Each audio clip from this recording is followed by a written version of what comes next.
Right now, though, we're going to go out on a high with Alex. What have you got, Alex? Well, there's a new epidemic sweeping the country, and no, I'm not talking about a new COVID variant. I'm talking about knife crime. Up 76% over 10 years. What a shocking number.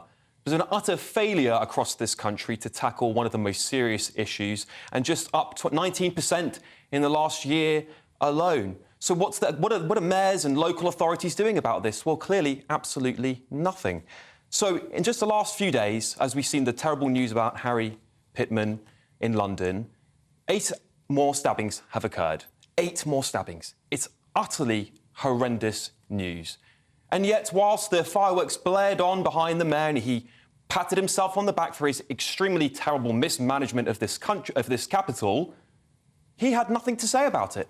All he said was that he's doing some work on arresting people who are thieves with going around trying to steal mobile phones. And it was pretty appalling that Labour across this country have been completely soft on this issue. We'll get to the Tories at the end, but let's talk about Labour specifically, shall we? 7 of the top 10 worst places in Britain for knife crime are Labour-run PPCs and local authorities.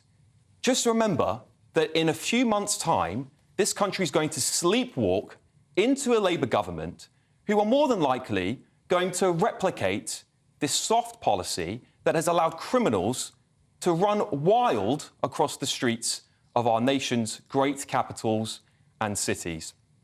Now, if we're looking at what to do next, well, you'd think Sadiq Khan would come out and say that there's a big, bold statement. We can do something about this. We can fix it. But no, Khan is out there now ripping up parts of the Corbyn manifesto and is planning to give free Wi-Fi to Londoners. Oh, well, thank you so much, Sadiq. While our cities crumble, Labour mayors, Labour crime commissioners are doing nothing to tackle the issues, and it's a real shame that this country is going to sleepwalk into a Labour government. I imagine some viewers would be saying, no, but your lot have been in power for 14 years. Well, if we look at the overall crime figures, actually, the crime survey for England and Wales has actually found that crime has fallen overall by 50% since 2010. But in Labour-run areas, Alex is absolutely right to say knife crime has gone up and it's a problem which we need to get a grasp of. The thing is, Albie, is that this is also part of a national discussion. And, of course, Labour areas are worse, as I said, and there's a lot of responsibility on local authorities to address this.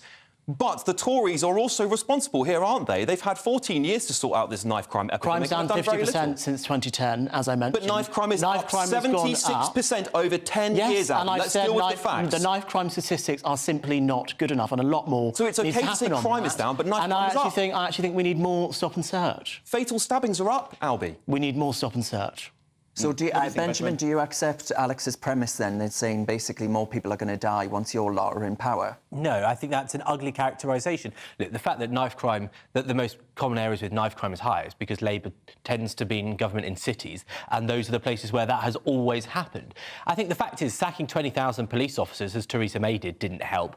But also, you have to understand that a lot of this crime is within these communities. It's not that likely. You know, if we walk down the street in London, we're pretty unlikely to be a consequence of this. Not impossible, but unlikely. It's among communities and postcode wars. And I think a lot of help has to be done to get those teenagers out of the rut of a life that means they start carrying it out. I mean, it's interesting, Belinda, sorry, Alex, but it's interesting that Albie brought up a need for greater stop and search. As someone that lives in London, I imagine you're crying out for it as well. Absolutely. That's what worries me about a Labour government, is they're so steeped in identity politics. Things like stop and search won't be encouraged, won't be increased. And it really needs to. In fact, it's the mums in the community. If I was living in a community where children were killing children, I'd be begging for as much stop and search as possible. And I just don't know if the climate Labour will create is one that will encourage those kind of stop and searches to happen. Well, you're 2 times more like government that cut stop and search, not a Labour. I'm no fan of the A Labour Tories government either. expanded stop and search and a Conservative cut it.